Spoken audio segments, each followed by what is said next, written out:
Now, this is a photovoltaic system for electric power generation. Let's look at the blocks. Solar cell array. Understand, if the solar panels are connected in a together in array, the total entire thing will be called as a solar cell array. So this is not just one solar panel; it's a combination of very large amount of solar panels. Here you have your blocking diode.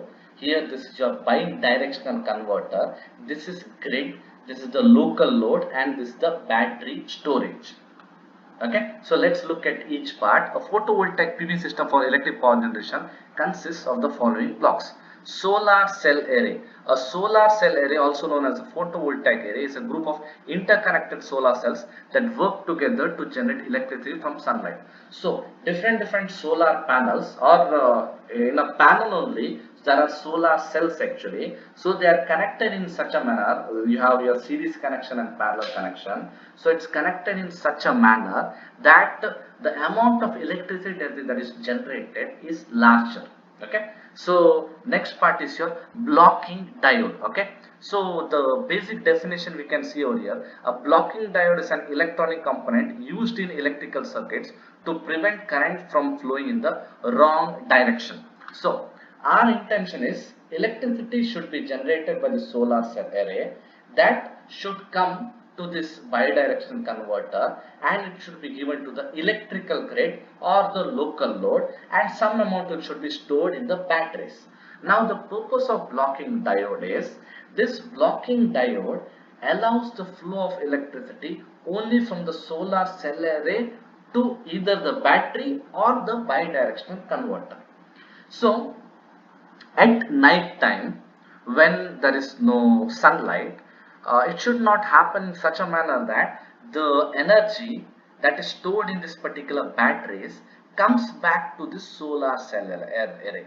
That should not happen. For that reason, blocking diode is used. That means it blocks this electricity from current from flowing from the battery to the solar cell array. That is the main purpose of this blocking diode. Okay, and if that happens, then the what do you call, the battery will have a shorter lifespan if this blocking diode is not there.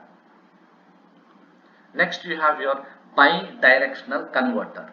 Okay, so bi-directional converter, what actually it does is that the electricity or the current that exactly comes from the solar cell array will be in DC. Now you require to convert DC to AC. Okay, DC to AC. So this bi-directional converter, because we'll be using AC, so it will bi-directional converter, it will be sending, will be converting from DC to AC.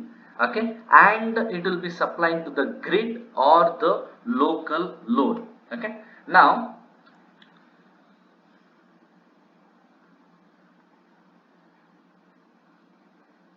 here another thing exactly is that in the event of load shedding, the bidirectional converter converts the DC power stored in battery to AC power to feed the load. Okay, so when there is load shedding means generally when there is going to be a power cut, or most of the houses they face power cut. That time the electricity that is stored in this battery, and the battery actually DC will be stored, so this DC exactly is converted to AC and supplied to the grid.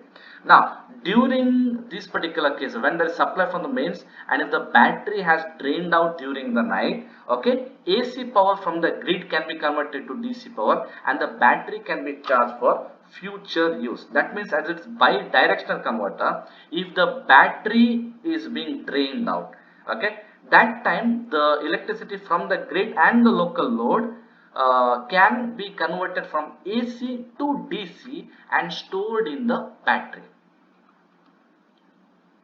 Now this grid, understand, when we are talking about the word grid, it reference means electrical grid. This is nothing but the electrical grid. So this electrical grid refers to an interconnected network of power generators, transmission lines and distribution systems that together deliver electricity from power plants to end users.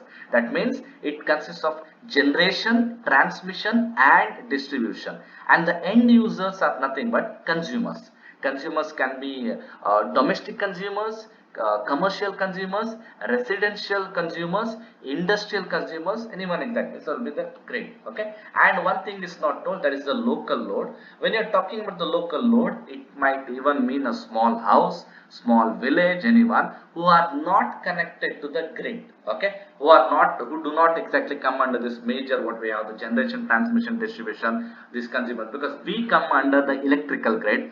Our houses, our college, everything we come under the electrical grid. So if there are certain areas, let's talk about a certain isolated place or a forest area, or people or who have houses who do not have this MESCOM or BESCOM connections exactly. So they'll exactly become the local load. So it can be given. So if excess power is generated, it can be given to the local load.